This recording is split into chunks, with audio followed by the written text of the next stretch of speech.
Welcome to Hamburgers and Horror, the home of meat, monsters, and magic puzzle boxes.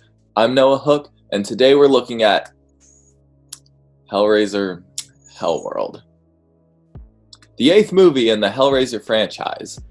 Hellworld is, of course, Boda's third outing in the Hellraiser franchise. It was filmed at the same time in the Romanian set as Deader and released in 2005, only a couple months after Deader. And while I thought Deader was a step up from Hellseeker, Hellworld unfortunately brings the series to a new low. Hellworld switches things up a bit. In this world, Hellraiser is a really popular film and video game franchise with a devout following. I wonder what that's like. The movie follows a group of friends who love the Hellworld MMO RPG, as they are invited to a Hellworld party by a mysterious host. I guess this was the Hellraiser series response to Scream, and it tries to be really meta, and it really sucks. I'll save most of my insults for when we go through the story, but be warned, there will be a lot of them. Hellworld had an estimated budget of around $4 million, so about the same as some of these other sequels. Hellworld obviously has almost entirely negative reviews, with the lowest audience score on Rotten Tomatoes yet. And to the one critic who enjoyed this movie, I'm happy for you. I'm glad you were able to find enjoyment in this film. But you are wrong. This is actually the first Hellraiser in a while to not start as a spec script, although it was based on another short story.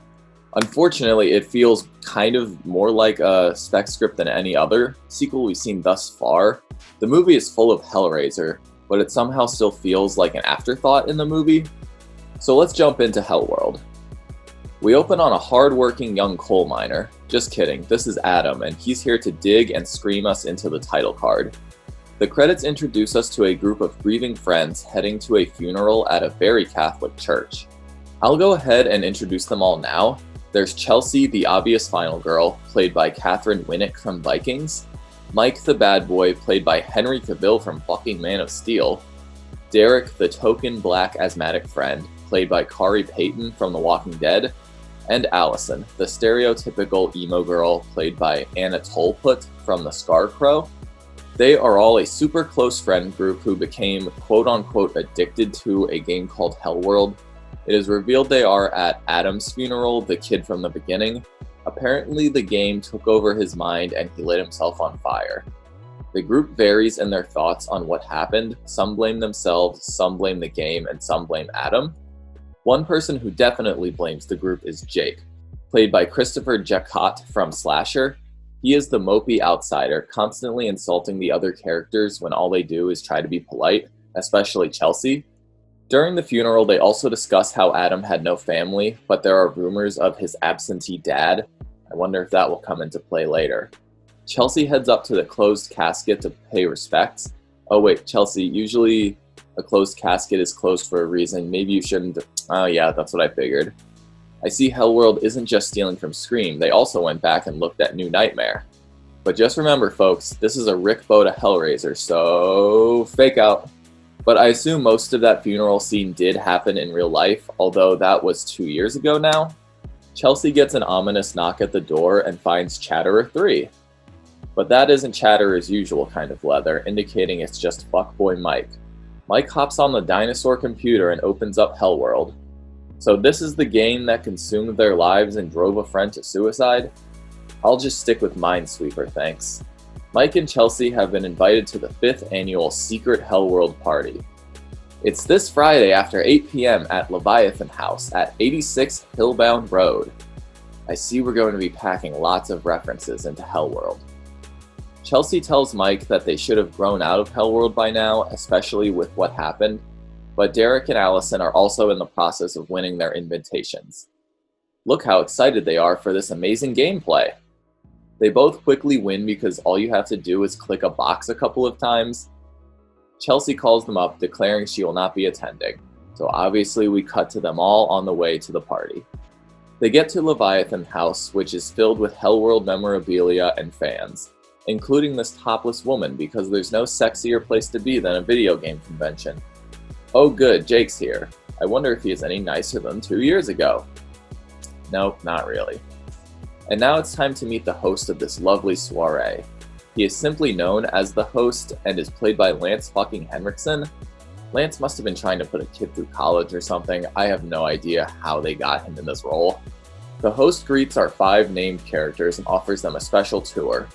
They ogle at his Hellraiser collectibles, including this painting of Philippe Le Marchand. Oh, except it looks nothing like Philippe. You know, who died when he was like 30 tops and was just a poor toy maker? Mike is playing with some Hellraiser tarot cards and gets some black residue on his finger, and Allison sprays herself with a perfume that stings her face. I don't think you're usually supposed to spray your face with the perfume, but more on that later. Derek and Mike also take some shots, courtesy of the host. The tour continues as the host describes Leviathan House as Philippe Le Marchand's second greatest architectural achievement, after the Lament configuration, of course. Except, that's very wrong. John Merchant was the architect. Philippe was just a toy maker who made the box by fucking accident. I see we're going to have lots of incorrect Hellraiser references in Hellworld. On their way down to the basement, Jake eyes a picture of a nun who apparently went mad in the house. They enter a room with lots of heads and babies and formaldehyde. The host tells Mike about the big hook, which was used to move cadavers back in the day. Chelsea is unimpressed with the host's movie props, so the host steps it up a notch and stabs her with a pin. Chelsea gets dizzy and sees Pinhead and herself in a small dark space. She comes to and tells the host to stay away from her, but all of her friends don't seem to know what happened, and they just kind of proceed as normal. They head back to the party where the host explains another feature. Everyone gets a mask and a Nokia. The mask has a number on it, and you can call another guest to get some anonymous hanky-panky going, which Mike and Derek are especially excited about. Mike sends Derek off so he can be alone with Chelsea, who I guess he is into. Meanwhile, Allison is trying to be nice to Jake, but he is just mean to her and walks off. Also, Jake is apparently waiting for his date, a woman he met on the internet. It's really weird. I think Jake is supposed to be the character we identify with, but he is just so fucking unlikable. Derek is talking to some ladies when he gets a call, but it's just Allison testing the phone, and we see that the phones have caller ID, making the whole anonymous thing kind of bullshit. Mike tries to put the moves on Chelsea, who is not interested. Apparently, she was either dating or at least liked Adam and hasn't been with anyone since his death. Mike is an asshole and goes to find someone else to fuck. Allison is wandering around when she finds a room with a keep out sign, which of course she enters. She uncovers some sort of old torture chair, and of course, she sits in it. Well, the clamps automatically engage and trap her, and a saw mechanism straight out of a Saw movie comes out. And then the host appears. We're only half an hour in, and the movie has confirmed its villain. Hellworld is not one for intrigue. The host engages the trap, and it cuts her neck wide open all over the camera. Pinhead shows up for a shitty one-liner. Do you believe Adam now, Alston? Chelsea seems to hear Allison's screams, but the door is locked, so she just forgets about it. Then she spots Adam in a crowd and follows him. She gets locked in a room, and that's where she'll be for a while. Jake still hasn't heard from his date as he wanders around into an office. On the computer is a picture of him and Adam, as well as a message. The host appears describing how Adam was one of the best to ever play Hellworld and offers Jake a puzzle box, and for some reason he takes it. The box releases some little spikes that stab Jake, and Pinhead is back, but then he's gone again, and so is the host, who is outside digging to bury a coffin. Nothing suspicious here.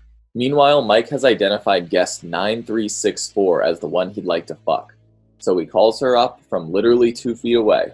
Meanwhile, Jake is ignoring that his fingers were just stabbed and wants to socialize.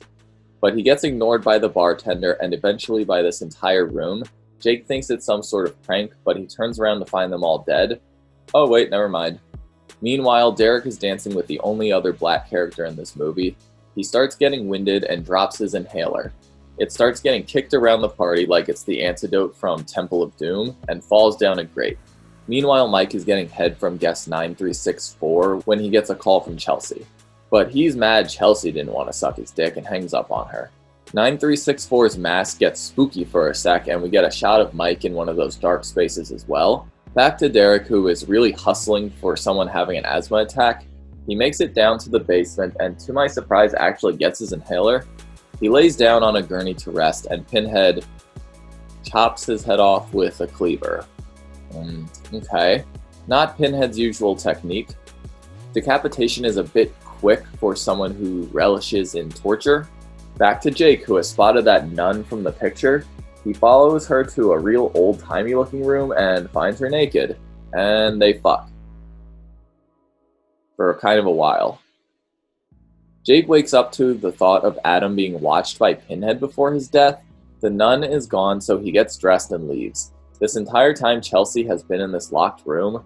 She gets a call from Alston, which is basically just harassing her, and it's followed by a text that Adam was right. She makes the first rational decision of the movie and calls the police. They quickly arrive and are greeted by the host. Chelsea calls the officer. Don't know how she got his personal number, but let's not worry about that. It's Hellraiser Hellworld. He is looking right at the window she is in, but he can't see her. Dun dun dun! The officer assumes it's just someone on drugs and they leave. But we do get the most unlikely sentence I thought I'd ever hear from Lance Henriksen. I love to party. As they pull out, the host looks up to Chelsea. At the same time, the door opens. I wonder who opened it. Guest 9364 finds Mike, and it's time for him to return the favor. They go down to the basement because the plot demands it. She pushes him into a room, and exactly what he deserves. Mike comments on how good the props are, subliminally trying to trick us into thinking this is a good movie. He finds Derek's body, but for a minute he thinks it's just another prop, until he sees Derek's insides and his severed head. Mike just happens to line himself up perfectly with that big hook, and Bound makes an appearance and launches the big hook, impaling Mike. Pinhead gives another shitty one-liner. This one isn't even clever or related to what just happened. This is just the beginning. Goodbye, Mike. You will not be missed. Chelsea runs outside and tries to start a car, but the host pops up in the back seat and she runs into the woods. She ends up running into a cop who decided to stick around. Apparently he's been suspicious of this house for a while. But never mind that, he is here literally just to add to the body count. Chelsea gets a call from Jake asking for help as she runs back inside. Little does she know the host borrowed the phone from Scream though. Come up with an original idea, Hellworld, fuck. She gets inside and the Leviathan house is completely empty. She starts looking for Jake just as Jake looks for her. I'm not sure why Jake is looking for her. They haven't exactly been chummy, and really neither of them know anyone else is dead. Wouldn't Chelsea at least look for her other better friends as well? Chelsea calls Jake and they discuss the situation, determining the house must be haunted. Chelsea opens the door and is once again greeted by the Chatterer. This time it's the real deal. Not that we could tell, it's the same shitty mask as before. Then she is greeted by Undead Mike and Allison. I'm not considering these two as Cenobites for the record, they're too shitty. Mike chases Chelsea upstairs to an attic space. She gets a call from a private number and of course it's the host. He rambles on about how the Cenobites are coming for her, but she corrects his lore. She points out that she hasn't opened the box and the Cenobites aren't real. Back to Jake, who is rummaging through the host's office. He picks up a knife as he sees Chatterer's reflection behind him. He swings around and stabs him, but it's actually just Chelsea. And apparently that stab to the shoulder was enough to kill her. But then he gets a call from her, and y'all know what time it is. Fake out. Chelsea is still in the attic. Cool. They keep trying to figure out what's going on, talking about Adam and how they all became addicted to Hellworld. Jake sees the bottle of whiskey and somehow figures out that they were all drugged in different ways. Not sure why Mike had to be drugged twice. Back in the attic, Chelsea finds a going-to-be-important-later unseen photo. Then Chelsea is greeted by someone under the floor. It's burnt-ass Adam, and he wants to hold hands. But Chelsea gets away and finds Jake, and all of a sudden these two care about each other. Chelsea shows Jake the photo. It's of the host and Adam. The host is the mysterious father nobody ever met. And speak of the devil, then Chelsea fucking high kicks him off the balcony, which was very out of place. She put a rude guy in an armbar before, so I guess we're just meant to accept that she's a badass. They run outside past the host, only to run right into him again. They run into the woods where they find 5 graves with PVC pipes coming out. Jake is finally sort of onto what has been happening, realizing it's them in the graves. Basically, Adam's dad blames them for his death and has tricked them all. He drugged them all in various ways that we saw before and has buried them all in shallow coffins with an air hole.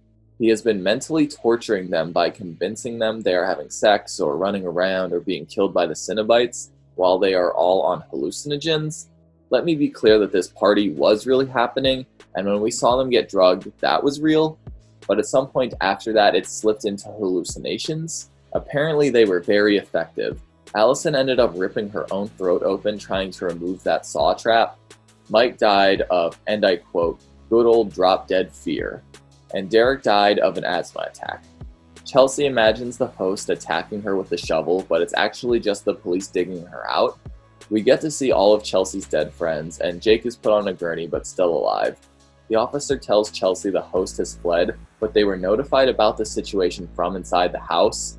They are skeptical the host made the call, and Chelsea looks over and see it was Ghost Adam who did it. We cut to the host in a motel as he chugs some vodka and smokes some cigs. He opens a little getaway bag, the one Chelsea hallucinated and found the photo in.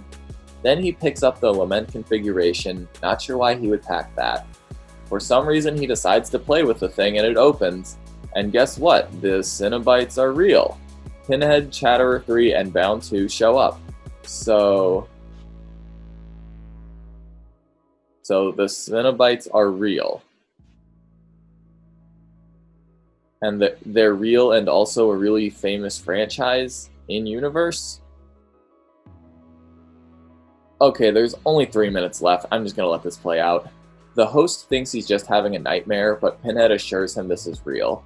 Bound and Chatterer pull out these big blade things and cut him into lots of pieces.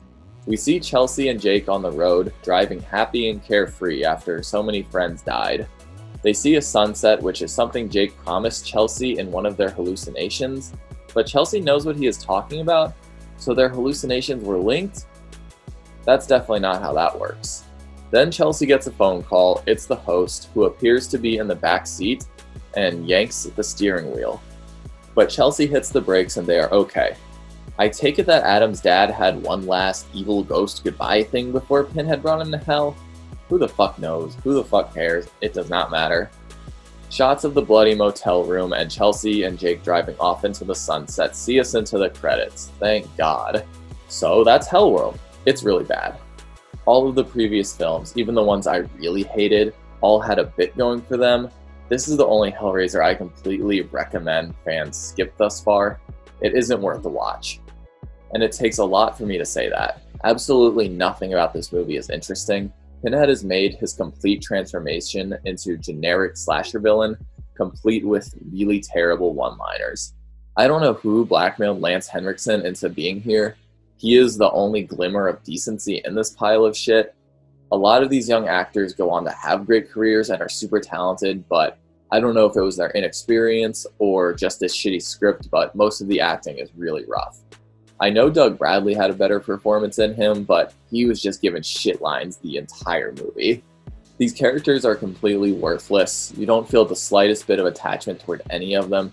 The actual plot is so ill-contrived. Here's a super quick recap. Son is obsessed with game and kills himself. Absentee father blames his friends and decides to kill them.